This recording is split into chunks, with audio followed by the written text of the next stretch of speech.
কিয়ামতের দিন সে খুশি হয়ে যাবে তার আমলনামার এই ওজন দেখে, তার মিজানের পাল্লার এই ভার দেখে, যখন এই নেকিটা তার জমা। গরিব দুঃখীকে সাহায্য করতে মন চায়, গরিবকে সাহায্য করতে মন চায়, তো তুমি কোরবানির টাকা দিয়ে দিতা কেন? বাটপার, কোরবানির টাকা থেকে দিবা কেন? তুমি আলাদাভাবে মানুষদেরকে উৎসাহিত করো যে গরিব দুঃখীর সাহায্যের জন্য, যে অন্য টাকা থেকে দিবে।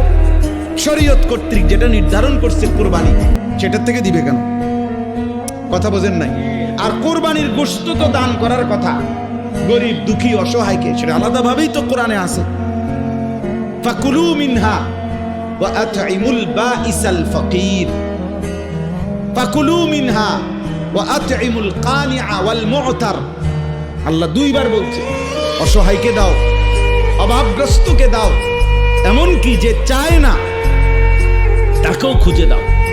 লজ্জায় শরমে হয়তো বলে নাই, কোরবানিও করে নাই, তুমি তাকে তালাশ করে দাও, খুঁজে দাও।